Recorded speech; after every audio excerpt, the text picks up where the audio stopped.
సరే కన్నా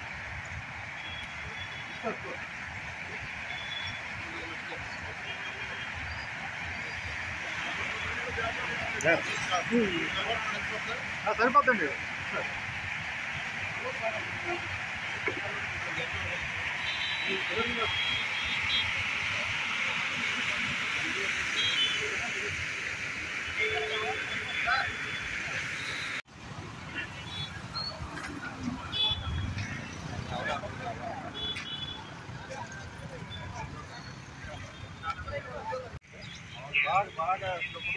బాగా బాగా వర్షపడినప్పుడు ఈ పడుతుంది.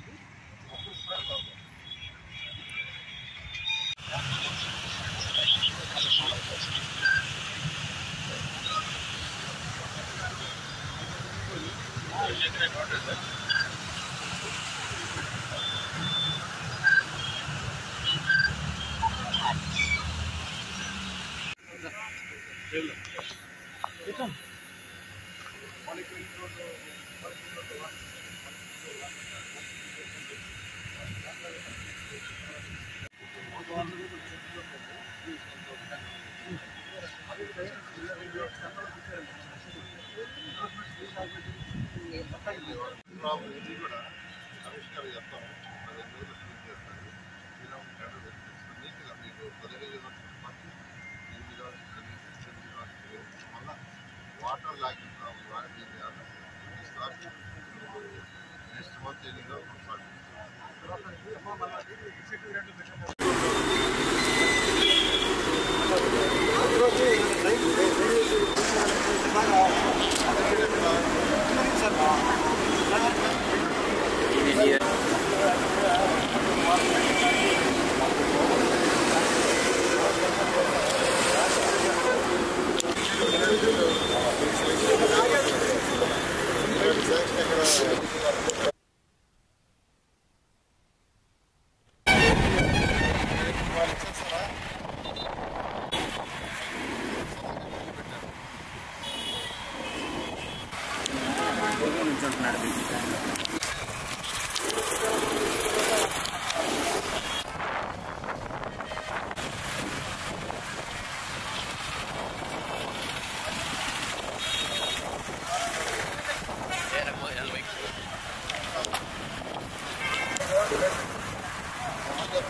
డెప్త్ ఎంత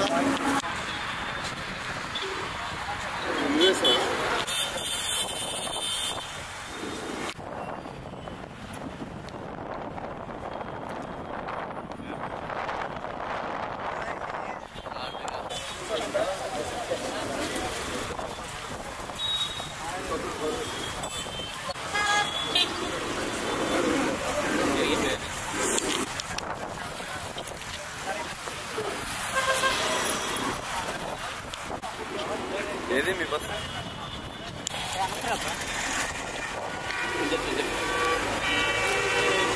జరిగాను సార్ చూసారండి.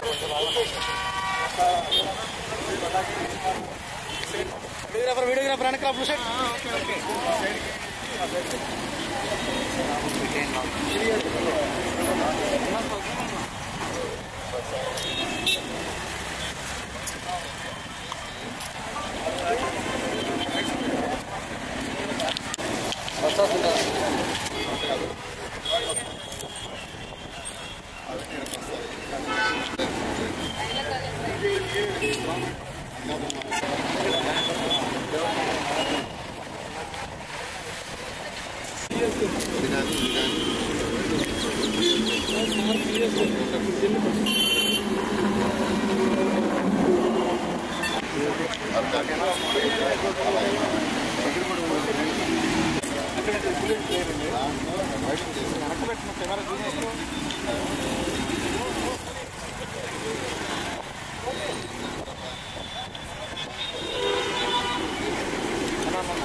బయట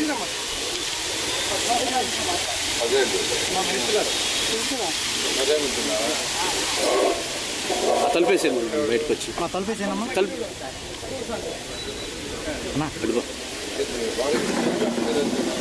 తలిపేసాము కొంచెం బయటగా మనం బయట అది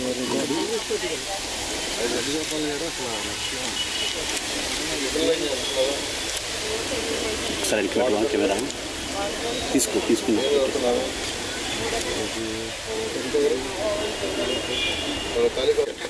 తమ్ముడు రాజగోపాల్ అన్న ఎక్కడ పనండి అందరికి మంచి విజువల్ వచ్చింది. నువ్వు వస్తారు ఏం కాదు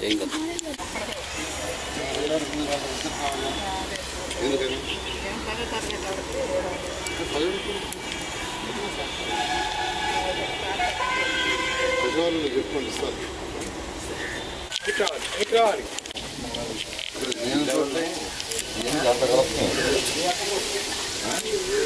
పేదలు నిరుపేదలు ఇల్లు కట్టుకోనంటే వాళ్ళకి టిట్కో హౌస్ కానీ ఏదైనా హౌస్ ఇస్తాం, దానికి రీప్లేస్మెంట్కి పోక తప్పదు. ఇక్కడ ఒకటే సొల్యూషన్, 10 అడుగుల యొక్క డ్రైన్ కొన్ని దగ్గరలు ఉంది, అది కొన్ని దగ్గర వేలకు 2 అడుగులు ఒక్క అడుగు ఉంది, ఎందుకంటే అటు ఇటు ఆక్యుపై చేశారు. దాన్ని వైడెన్ చేయకుండా ఉంటే ఏం చేసినా సిల్ట్ తీసినా ఏం చేసినా కానీ ఉపయోగం ఉండదు. అందువల్ల ఆ డ్రైన్స్ని దానికి కావాల్సిన బడ్జెట్ కూడా యాక్చువల్గా అటు మున్సిపల్ కార్పొరేషన్ కొంత సిఆర్డీ ఇద్దరు కలిసి యాక్చువల్గా చేసే విధంగా నేను ఏర్పాటు చేస్తున్నాను ఫైనాన్స్.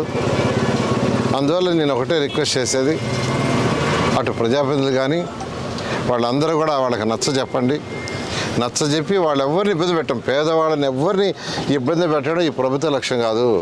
వాళ్ళకి ఆల్టర్నేటివ్గా టిట్కో హౌస్ లాంటి హౌసెస్ ఎక్కడో ఒక దగ్గర ఇస్తారు. ఎక్కడన్నా వైడెన్ చేయాల్సి ఉంటే ఎవరన్నా ఆకుపై కట్టుకొని ఉన్న ప్రహరీ గోడలు చూశాను, కొందరు ప్రహరీ గోడ కాలంలో కట్టేస్తున్నారు. వాళ్ళు కూడా మీ యొక్క ప్రహరీ గోడని కొద్దిగా మార్చుకుంటే ఖచ్చితంగా రేపు ఈ నెల నెక్స్ట్ మంత్ రెయిన్స్ ఉంటాయి, ఈ లోపల టెండర్లు పిలిచేయమన్నాను. ఆగస్ట్ ఎండ్ లోపల టెండర్లు పిలిచి ఓపెన్ చేసేయండి. వర్షాలు బాగానే సెప్టెంబర్ 1కి మొదలు పెట్టేసేసి 6 నెలల్లో విజయవాడ నగరంలో మళ్ళీ వర్షాలు వచ్చేటప్పటికి ఎటువంటి ఇబ్బంది లేకుండా చేయాలని యాక్చువల్గా చెప్పడం జరిగింది. ఈరోజు విజయవాడలో తీసుకుంటే మొత్తం 1266 కిలోమీటర్ల డ్రైన్స్ ఉన్నాయి. అందులో కొన్ని ఆక్యుపై అయిపోయినాయి. ఎక్కడైతే ఆకుపోయినాయో అవి ఖచ్చితంగా వైడెన్ చేయక తప్పదు. వైడెన్ చేయకుంటే వర్షం వస్తే నీళ్ళల్లోనే కార్లు కావచ్చు, లేదా మనుషులు తిరగటం కావచ్చు, స్కూటర్లు కావచ్చు, నీళ్ళల్లోనే ఉండాల్సి వస్తుంది. అది కుదరదు. ఎందుకంటే ప్రజల యొక్క ఇబ్బందులు చూడాల్సిన బాధ్యత ప్రభుత్వం కాబట్టి నేను మరొకసారి విజయవాడ నగరం ప్రజలను రిక్వెస్ట్ చేస్తున్నాను, ఎవరైతే కెనాల్స్ ఆక్యుపై చేసుకొని ఉండారో, కెనాల్స్ ఆక్యుపై చేసుకున్న వాళ్ళు ఆ కెనాల్ యొక్క వెడల్పు ఎంత ఉందో అది కమిషనర్ గారు యాక్చువల్గా మార్కింగ్ చేస్తారు. ఆ మార్కింగ్ ప్రకారం వదిలేసి మీరు ప్రహరీ గోడలు కానీ ఏదైనా కట్టుకోండి. పేదలు ఉంటే వాళ్ళకి ఖచ్చితంగా హౌసెస్ టిట్కో హౌస్ కానీ ఎక్కడో హౌస్ ఇవ్వడం జరుగుతుంది. సరే, లాస్ట్ టైం బుడమేరు పొంగినప్పుడు విజయవాడ చాలా దారుణం. ఇరిగేషన్, మున్సిపల్ శాఖ అందరం కలిసి ఇరిగేషన్ వాళ్ళు ఆ కెనాల్ యొక్క వెడల్పు ఎంత ఉంచాలనే దాని మీద డిఫరెంట్ కమిటీలు వేసి యాక్చువల్గా స్టడీ చేస్తున్నారు. ఎందుకంటే వెడల్పు తగ్గించి హైట్ పెంచుతాం బోత్ సైడ్స్ ట్రీట్మెంట్ వాళ్ళు కాబట్టి, లేదు వెడల్పే చేయాలా అనే దాని మీద వాళ్ళు యాక్చువల్గా టెక్నికల్ కమిటీ వేసుకున్నారు, వాళ్ళు స్టడీ చేస్తున్నారు. ఇప్పుడే మా కమిషనర్ గారికి చెప్పాను, అదేవిధంగా మా ఓఎస్టీలు కూడా చెప్పాను. ఇమీడియట్గా కమిషనర్ గారికి చెప్పాను, వాళ్ళతో కోఆర్డినేట్ చేసుకున్న ఇరిగేషన్ వాళ్ళతో వాళ్ళు ఎప్పుడు డిసైడ్ చేస్తారో చేస్తే వాళ్ళు డిసైడ్ చేసిన తర్వాత ఏవైతే తొలగించాలో అవి యాక్చువల్ మున్సిపల్ శాఖ తీస్తుంది. ఓకే.